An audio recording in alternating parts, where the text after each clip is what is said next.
Are you looking for a way to play Command Tower in 1v1? Are you looking to flex about how many wild cards or just how absolutely massive your arena collection is? Then let me introduce Jodah, pay-to-win unifier. I'm recording this outro after I recorded some gameplay and I forgot to take Kaya's Ghost form out after every single game, so they're still in the deck. There's a heads up. We're playing 5-color Jodah today. It's one of the more powerful commanders in historic Brawl. I don't think it's unbeatable. I have lost playing against aggro decks and control decks. We just end up like just beating up all the mid-range stuff. Anyone trying to have fun and not just countering all your shit or playing aggressive creatures, you get to just like ruin them. Ruin them in a way that they're going to tell their grandchildren about. Jodah has way too much text on it. Jodah the Unifier says, legendary creatures you control get +X, where X is the number of legendary creatures you control. And whenever you cast a legendary spell from your hand, exile cards on top of your library until you exile a legendary card, a non-land card, with lesser mana value. You may put that card into, you may cast that card without paying its mana cost. You're not even putting it into play, you're casting it. Put the rest in the bottom of your library in a random order. In essence, Jodah gives legendary creatures cascade for legendary. Not even legendary creatures. Importantly, you can do it with legendary enchantments and artifacts as well. So what you do is you play a load of ramp and you play a load of powerful legendary creatures. That's it. It's not big. Well, I don't know, it is very big. It's big, but it's not very clever. Essentially, legendary creatures used to be a downside, right? Oh, and by the way, for those of you that are new to Magic, Planeswalkers are also legendary now. That was a recent update. And by recent update, I mean in the last 10 years it happened. Legendary creatures used to be a downside. You couldn't have one of them in play at once. You could have a little bit of upside for that downside. Nowadays, they go in your command zone and they're just absolutely ludicrous. The problem with playing Jodah is that if you aren't familiar with all these legendaries from recent sets, there's just so much text on everything. Basically, the higher rarity a card goes, the more complicated they can make it. It's a design philosophy they've had for a while. Commons and uncommons are meant to be pretty simple to understand. Like, explore here, like 2 lines. This is a bad example. This was printed like 2 millennia ago. But the point is, the higher the rarity, the more text. Legendary adds on to that. Legendary has to do all this cool shit to even stand a chance of being a commander in Commander. Because Commander is Magic now and Magic is Commander.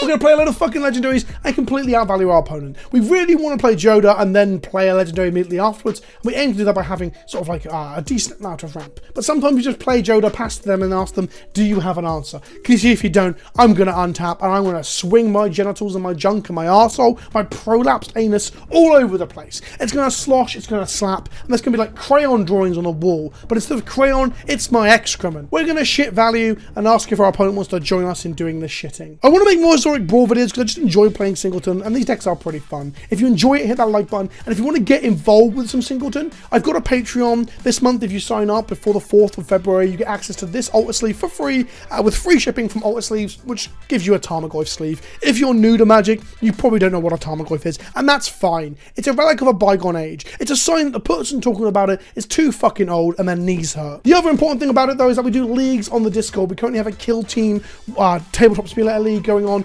and a Gladiator League where you can play 100 card Singleton without a commander. Both those things are launching next week. So if you're watching this over the weekend, why don't you sign up? Give me $2 a month, get involved with those. The Gladiator League even has prizes. First and second place getting credit at coolstuffinc.com, who's one of the sponsors of this channel, the main sponsor of this channel. And if you're looking to buy a single product or sealed product, check out the link in the description below to get 5% off your Magic product and help support the show. With that out of the way, let's vomit and shit and piss and shart all over the place. Who is our first victim? It's Mono Green Selvala. I think we'll be able to do more dumb shit than them. Oh, this is a card that I meant to take out like 3 times now. It has been shit. We do have a 2-mana rock, and we have no 3-drop. We're going to mulligan. Okay, we need to hit 1 more land for this to be good. I'm sure this will be fine. Graph Digger's Cage means we can't cast spells from graveyard or library. Jodah says, exile cards from your library into your exile. So we're not casting from graveyard or library, we're casting from exile. So we're actually okay. We've also drawn a 2-mana rock because I'm good at Magic. Obviously, relying on our mana rocks against a mono green deck is not always the best place to be because they might have ways to interact with it. They explore. Do they have 2 explores? I'm only joking, you can't play 2 explores. That's not how this format works. Ha ha! Signet, Selvala from our opponent. Our hand is really clunky. I can't figure out how I can kill and Dryad plus multiple lands. We kind of can't. So I'm going to go Dryad of Elysian Groves. We then go Thriving Grove, naming blue. And a Snow-Covered Plains. We pass back to them. Next turn we can play Killing before we activate our Signet, before we activate our Lantern as well, just to get the most amount of mana out of them as possible. Nightbook Ambusher, making 2/2s every turn. They draw a card off that as well. Maybe I just slam Jodah to draw cards here. Is that the correct thing to do? Probably not. So Kinnan, double green into Lantern. Double green off Lantern and the Snow-Covered Plains for 1 white for Harrow. Get rid of the Plains. Go an island in the Plains that make all colours because of Dry Grove anyway. No attacks. The next turn we can have a pretty ludicrous Jodah turn, hopefully. They'll probably kill Kinnan, and that's absolutely fine. If they fight to kill Kinnan or transform him into a tree or whatever the fuck it is Green does these days. It's a Great Henge. What a powerful magic card. I'm also playing the Great Henge because the card's ridiculous. Death Touching Cobra. Okay. Draw a card with a counter. That's pretty strong. If they do kill Kinnan, we'd actually have a great next turn. We just play Jodah and draw a card. They play a Cobra instead, draw a card, put a counter on it. They draw more cards off this Pelt Collector. Jesus Christ. They have 1 more mana left. No fight. So 4/4 comes to the red zone. That's fine. We get on tap with a lot of mana. No blocks. Go to 19. We untap and draw a land, which is pretty good. We're going to play the mountain and cast the Jodah. It will ETB as a huge chunky lad. A 7/7. We're going to draw a card off Sylvala's passive. We draw a Rapashan. That's not what he's called. Raf Kapashan. And then I'm just going to cast Raf now, because then we get a Jodah trigger in our turn. We can cast from Exile, right? Yeah, we can. We're going to cast Essica, but we're going to cast the back end of our Prismatic Bridge. Not the biggest, so we don't draw a card off it, but we do have a load of big creatures now. No attacks. They untap, so they don't make Wolves of Ambusher. Famously, Ambush was played in like the green-blue tempo decks, right? You play it on end step, untap, play nothing, go to end step, make a 2/2, and then cast counter spells on your end step. It was like a virtual card advantage engine for the green-blue flash decks. Now we've got to bear in mind they've got like 1 billion mana here. They've got Lotus Cobra playing a land, generates them a mana, so that's 5, 6, 7, 8, 9 over here. And then they've got 9... greatest power man you control, 9, 10, 11, 12, 13 mana. Guardian Project. Okay, they're just going to draw a ton of cards. They haven't got an answer as such. They haven't got an Ulamog right now. They do kind of need to destroy this bridge. They also need to destroy Jodah. Both of these cards are very, very good. I guess I can just activate Kinnan in a pinch as well. Next turn, we get to also just pass back to them and cast like Shalai and Jetmir at instant speed. So Realm Razor enters the battlefield. They didn't mutate it. Does it trigger upon ETB as well? No. So why did they mutate that onto something to blow up the Prismatic Bridge? That seems incorrect to me, unless they can mutate onto it now. Ronus. Oh, they're going to go for the kill. Maybe? No, it's the wrong Ronus. They get double power and toughness here. I'm thinking of the wrong card. Llanowar Elf, sure. They're just drawing like 1,000 cards. 2 cards per creature played. They might just murder me next turn, honestly. So Bridge is going to get us a nothing. Oh, of course. Of course, creatures and cards in great libraries can't enter the battlefield. So if we hit creature cards, we can't put them into play. We could have put Planeswalkers into play. Perforce gives haste. So I think we cast Perf now and keep the other things up for flashing in with Wrath. I think that's correct. So we hit an Oath of Kaya, which is going to enter the battlefield and deal 3 damage to something. It's Lotus Cobra or Sylvala. I think it's Sylvala. Gain 3 life, kill Sylvala. They can recast it next turn, I guess, but it stops them from tapping it for mana. Perforce gives all our creatures haste. We have access to 5 mana right now. If they just create a Hoofus, we die. That's the problem, right? What does 5 mana allow us to do? Cast a Jetmir, cast a Shalai. I think a Shalai at instant speed is good for the stopping off fight effect if they've got one. They're probably going to slam in and give something trample. Probably their plan. Let's pass to them. Do they have any reach? No, so we can 6 them in the air here. I don't even know if that's good here. So we get 6 in, they go to 23. They untap with 6, 7, 8, 9, and then any land drop 10, 11 mana. But at least Sylvala takes them off 6 mana. Whenever they attack a Planeswalker I control, they get pinged, but not me. Oath doesn't do that to... So that's absolutely irrelevant here. Landfall for the Lotus Cobra, they make a green mana, I assume. They are thinking long and hard. It's a complicated board state, to be fair to them.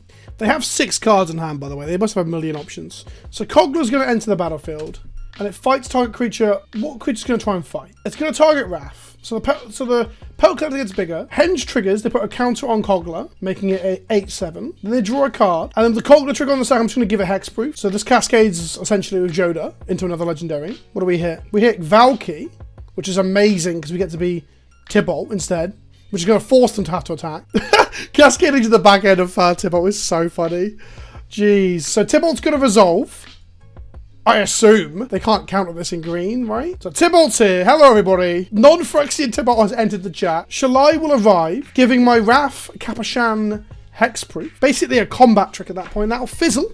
And that's not what the judges like, but it'll fizzle the Kogla attack. Derek's Harbinger, draw a card, grow it. We can exile any of their artifacts or creatures and replay it. So I guess if I exile their Great Henge, yeah, if we exile the Great Henge, we can recast it ourselves, which gives us mana, card draw as a source, and also cascades. Oh boy. So does Prismatic Bridge hit a Planeswalker here? That'd be nice. No, it didn't. We find Powder Strix. So we're going to down tick our Tibalt, exile their Henge, They're going to Veil of Summer. Hexproof from blue and black. Ah, so we're not going to exile the Henge. Oh, powerful magic. I'm loving this. And then we're going to cast Jetmir. Cascade with Jodah. We hit a Nyambi. Nyambi's going to ETB. And then we can return something to our hand that we can cast again for another Cascade. And we have access to 1, 2, 3, 4, 5, 6 mana. So we're just going to go ahead and put probably Shalai back in our hand. Although we should have attacked, actually, really. And then we're going to just cast Shalai. Yeah, why not? I Cascade again. We hit Lavinia. I should have attacked before doing all this, maybe, question mark. I'll not bounce the Shalai because she's attacking, I guess. Oh, everything has haste because of Perforos anyway, so it really doesn't matter. I guess I'll just play a Paradise Druid. It's a 2-1 with haste. They have Reach with Kogla. No, they do not. Everything is flashing. I don't know what's going on. I'll attack with a 14-12 flyer, a 14-12 flyer. And I guess this has... Does everything have trample? Oh, everything has trample and double strike. Holy shit. Okay then, well, I guess we just go like legendary balls to the wall, as it were. Oh, they're all vigilant as well. So dumb. Thank you, Jetmir. Thank you. And then we just asked our opponent to do the math. I have not even stopped to consider how much toughness they've got. I don't care anymore. I've had my fun. If they survive, they survive. If they don't, they don't. The chips will fall where they may. Let's just kill everybody and let whoever god Salvala worships figure it out. I guess Tybalt was a god once. Isn't it funny that now that... Oh no, he is a god of lies on that card. That's where he was a god. I was going to say, isn't it funny that the Cosmic Imposter is actually a much more powerful card than the god? Maybe that's testament to the fact that the Planeswalkers are just stronger than the gods. That makes sense. So they're putting some blockers in the way, and this is the great thing about Arena. You don't have to any map. It's like easy mode magic. Okay, they put them in some order. I don't know. We'll kill that first. I don't know. Yeah, sure. Oh, that one, yeah, that's indestructible there. Cool. Gem Razor has Reach. That's the... I knew there was Reach secretly somewhere on one of these cards. This is a very fun animation. They're at minus 55, and I enjoy things just flying around the screen. GG. I don't want to say easy, because there was a bit where I was like, if they just play a hoof or enemies fall, why don't we just fucking die? But we got there. Let's try again. We are into a mono-black opponent. We are dodging all the counter magic. Honestly, I don't think this deck does that well into like the blue permission style decks, because they just outgrind you, especially the Teferi as commanders and stuff. 3 mana rock. Yeah, let's do it. Let's give this a go. Halana and Elena are very good. It's like a combo. You go Halana into Jodah, and then Jodah becomes like an 11/11 or something on the spot. It's pretty crazy. And attack with this. Pass back to them. Lots of just raw dog Arcane Signet off the top again, like some sort of absolute beast. But we can't have it all every time, I would assume. Cult Conscript from them. We're going to do a turn-off turn, unfortunately. Let's go... Black Source, pass the turn. They thought sees us. If they hit our Skyclave Relic here, I'm really sad. The rest of it can go. I don't really mind. I guess Halana is also worth getting, I guess. Relic undoes the damage of not having any of our like correct colours for like Sisei and Halana and stuff. So taking the Relic, I think, is almost certainly correct to really make us stumble. They took the Citadel. Yeah, that's absolutely fine by me. We play a Relic which undoes our bad keep. Let's go. The important thing to remember is that Skyclave Relic taps for any colour. And it's indestructible. So unless they've got an exile effect, we get to untap with it. Ophiomancer makes Death Touching Snakes every turn. I love this card. We drew a 5th land. We're going to play our Plaza of Heroes. I think I'm just going to play my Timeless Lotus here. So next time we can go Jodah into a 4 or 5 drop and just start cascading for value. Unfortunately, we can't pump Jodah with Halana and slam them because they'll just block with Death Touching Snake. Or they'll swing with it. Do they sack it now to sack effect to regrow it in their end step? Then they play a York, just protection from Jodah. They can also kill our Jodah, right? They can pay 1 life, sack a creature, put counters on it. They can put Jodah to a 5/5. That doesn't really matter. I'm going to play a Jodah. I'm then going to cast a 5 drop. Or do I cast a Sisei? They can kill Sisei very easily. Well, actually, Sisei will be +2, so it'll be a 4/4. But Arvad will be huge. This is the way we get around the York Moth minus the warning. Arvad plus Jodah buffing all our guys to huge sizes. We cascade into a Valky God of Lies, which comes at Tybalt Cosmic Imposter. Oh, round and round. Where will the value stop? Nobody knows. We get to just exile York now, but it goes back to command, so we don't get to cast it. We can exile the Ophiomancer, so they can't just regrow the snake every time. That's pretty good. They are pausing to think for a second. Here comes Arvad. I think I exile Yorgamoth simply off the back of they have to spend 6 mana to recast it, and Yorgamoth is their like best card against us. Yeah, we're going to get rid of York. He has protection from creatures, but not from just raw dog planeswalkers. Or in this case, even if Tibalt was a human, it wouldn't count, right? Because you don't get human planeswalkers. Apart from when I guess Gideon... No, Gideon doesn't become a human, right? Gideon becomes a soldier, if I remember correctly. They sack the Death Touching Snake here to put -1/-1/1 on Arvad, because what that does is it gets resurrected, it gets regrown by the Offermancer in a moment anyway. They sack the Cult Conscript that can come back. Arvad's now a 3/3. Cool, pass back to them, they make a 1/1. They play a Castle Lochthwain for some good old Phyrexian Arena style card draw. They're on 5 mana, they can't recast your get until next turn on 6. They play Tenacious Underdog, which is a thing. I don't know what this does. It gives things Blitz. Oh, it comes with the Graveyard with Blitz, so it's a sack outlet payoff. He is hench, isn't he? Lean but hench. God, I wish I looked like him. We're going to uptick Tibalt here to exile the top card of each of our libraries. We find Oathsworn Knight from our opponent. We find Limvala, Shield of the Seagate from our side. At this point, I'm going to cast, I guess, Teferi, Master of Time to start with. 4 mana, Cascade into another legendary. What do we hit? We hit Kambal, the Vintage staple. Well, they're going to tick up Tibalt. So we're going to tick up Teferi, draw a card, then discard a card. We draw a land. We've already played a land for us, so we discard it. And then I guess we just cast Helena at this point. We can't get through the snake yet. So I'm going to cast Tisei instead. Much more valuable to untap with it next turn. We hit a Shadow Spear. Yeah, reasonable. In it comes. Okay, and then we can cast a Bard class. Why can we cast a Bard class? What extra mana do we have? Bard class is 2 mana. Oh, we have 1 red floating. We'll just cast a Bard class. It's heroic. It's historic, not legendary. No attacks. And then we go to their turn. We could have phased something out with Teferi in their upkeep. We'll probably just phase Yorg out as they start to do stuff. We do have a situation here where we can like phase out the... If they sack the snake, to put a -1/-1 count or something, we can then phase out the Ophiomancer so they don't get a snake at end step. So they cast Yorg. They move to combat. They pass through to attackers. They put a snake in at Tibalt. Sure. No blocks. Tibalt takes 1 minute. He can't -3 to kill a creature, I guess, is the thing there. And then we're about to go to my turn, so I'm going to... Oh, no, I'm not. They're just going to scoop it up. This deck is dumb. This deck is so stupid. Okay, we're in for another round. We're in for a penny for a pound against Balmore Battlemage Captain. I don't know what this does. I haven't read it yet. Should I read it first before I keep my hand? Whenever you cast an internal sorcery spell, could you control it +1/+0 and gain trample turn turn? So some sort of blue-red aggro deck. Okay, we've got 3 mana, including a white source. We've got a tutor. We've got a Wrath for 5 mana. Although we need a creature for it, but we've got plenty of creatures. I think we keep this. Search for Glory can just give us a 4th land if we need to. It can also grab legendary cards and grab us the Celestus or whatever it is, the 3 mana rock. And Gigantha's a big old ramp spell as well to an extent. We're going to play a Triumph, tapped and pass back. I guess a flying blocker would be good against this thing. Balmore, Battlemage Captain. It's cool. I like the art. I think that looks very good in extended border. A Soulscar Mage from our opponent. Watery Grave tapped from us. They're using the Unfinished Space Lands. They play Balmore. They attack for 1. Sure. I guess you play Limvala as a blocker, or do we take a turn off to Search for Glory? They're probably going to hit us for a whole bunch next turn. If we Search for Glory for a mana vault, we're taking 2 turns off. We're going to play Limvala. Now, importantly, the Battlemage seems to only grow its front end, but it also gives trample, importantly. So we can still like block with a 3/3 and kill it. Of course, if they have a burn spell, the Soulscar Mage shrinks our Limvala down. So my plan to block is very soft to just them having burn spells. There are no attacks there. Guess they don't have any burn spells. Cool. We can play an Essica for mana ramp here. I think that's pretty good. It's better than our other options. So we're going to go... Do they have counter magic? Is that their plan? No, it can't be, surely. I'm going to play an Essica. Oh, I can't without shocking a land in? Wait.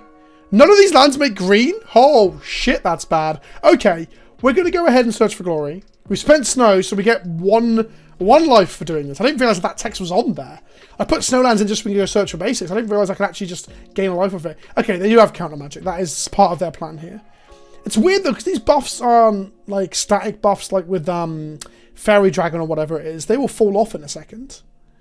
That is fine. We're going to play this and make it green. No attacks, because we're only flying. The first line of text on her doesn't really matter for Limvala. The second line of text, though, where it can gain Hexproof and Indestructible is pretty good.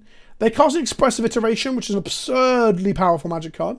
They grow their team temporarily, making Soulscar Mage into a 3/3. That's really fucking hard for me to say. Oh, they got transforming sleeves. This is sick. Da-na-na-na-na.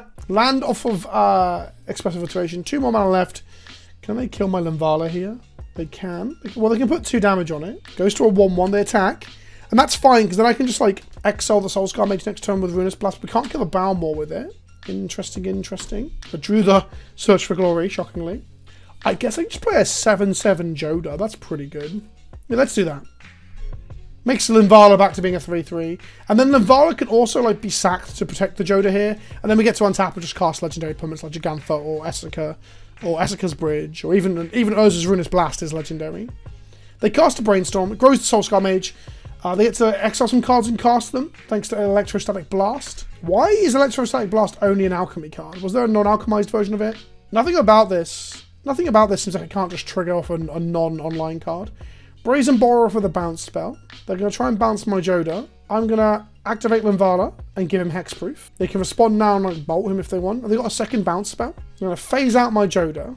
Interesting. They're going to hit us for a lot of damage. That's a lot of damage. Oh, that is haste. Jesus Christ, are we dead? We go to 1. Okay.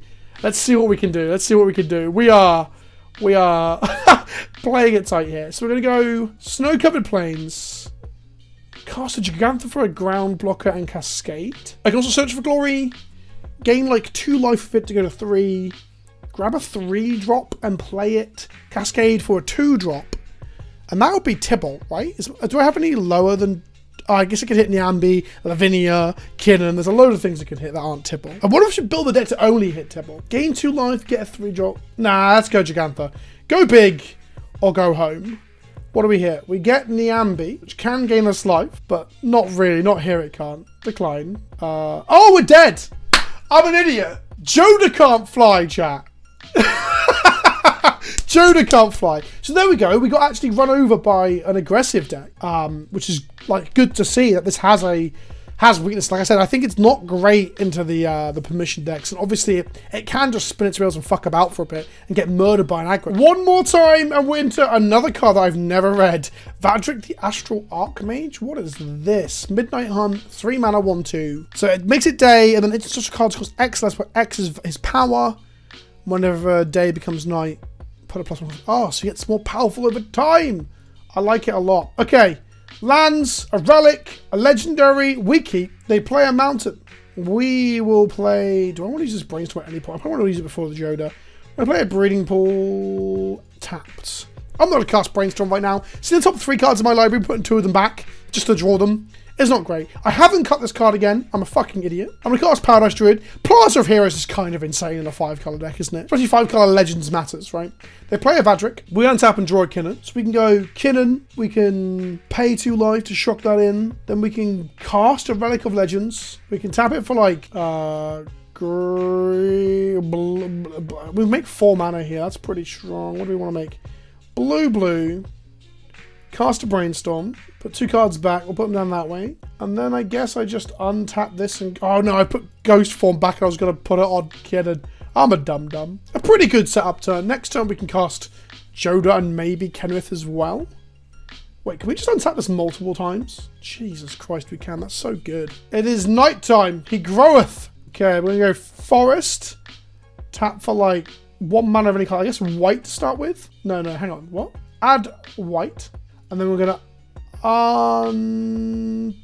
we can tap Kinnan for blue. Oh, but it doesn't... I thought it untapped it and then tapped it. It doesn't. So we only get 1 mana off the Kinnan interaction with Relic. That's interesting. So we're going to go ahead and cast the Jodah.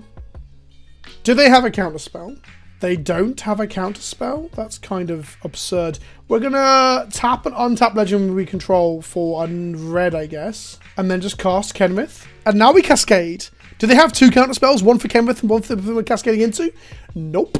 Let's go to Nyambi then. We can just gain 2 life by bouncing the Kinnan, I guess. And then nah, that doesn't do anything. I'm going to decline to do this. We're going to cycle a Boon of Wishes, sure. Boon of Wishgiver, sorry. So we're not going to bounce this. We could replay it by using the Relic with our 2 legendaries, but I think just giving Kenrith haste here is much better. All creatures gain haste. Wow, okay. We're going to tap Nyambi to make red, make haste, and I'm just going to swing with a 9/9. In goes Kenrith, the Returned King. Boom, boom. I wonder if they're going to just hit me with like a red Wrath spell of some description. Okay. It's back to being day. And now their spells cost 2 less. That's pretty powerful. I like that.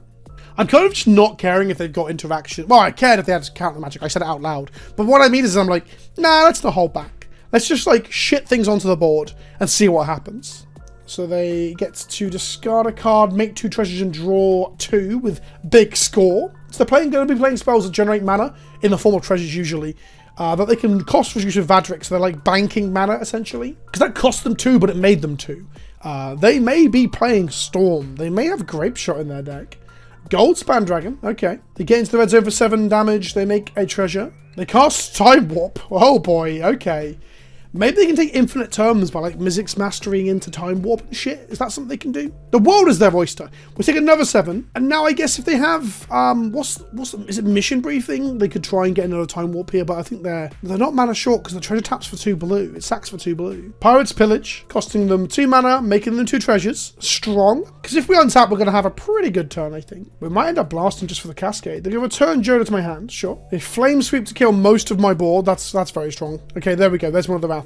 They're gonna kill... Oh no, we are actually ruined by all this. Because now, there ain't much I can do, right? I can't even cast Urza's Ruinous Blast. I need a legendary creature in play. So I go World Tree tapped. Play Jodah, block a Vadrik, take 4, 5, 6, 7. Aye. I can't Ruinous Blast. I can Oath this, but then I take 7 damage from these 2. That seems bad. So I just run out my 6/6, play a tapped land, pass to them, hope I can block the ground creature, take 7 to the face, untap and do something with my Oath. But my Oath doesn't even clear off 2 of their threats, including the one in the air. So maybe Urza's Ruinous Blast kills the Gold Span Dragon, I guess. So they're going in for 7. They're not offering up Vadrik to get murdered by Jodah in a fist fight. But when the Oracle attacks, it scries 1. That's a lot of text on that card there. Those of you who don't know, this is conjured and made power 9 and then stuck it in their deck, which I think is... I like this design. They're hovering over their graveyard, so there's going to be a Mizzix Mastery in our future. Finale of Promise. Take another turn. We're dead. Good game. Good game. Well, there you go. There you go. Sometimes you just like shit value out and then you don't shit it out hard enough. And your opponent shits harder than you, and you end up being not the king of shit. Thank you for watching. If you enjoyed the video, don't forget to hit that like button and subscribe. Let me know what you want to see. If you want to see some more historic Brawl, is there a commander you'd love me to talk about excrement whilst playing on screen and on camera? Let me know in the comments below. I've been Vince, also PleasantKenobi on the internet, and I'll see you all soon. Ta-ta for now. Oh, and don't forget, Patreon. You can start the Patreon and get access to the Gladiator League. Do it, you coward.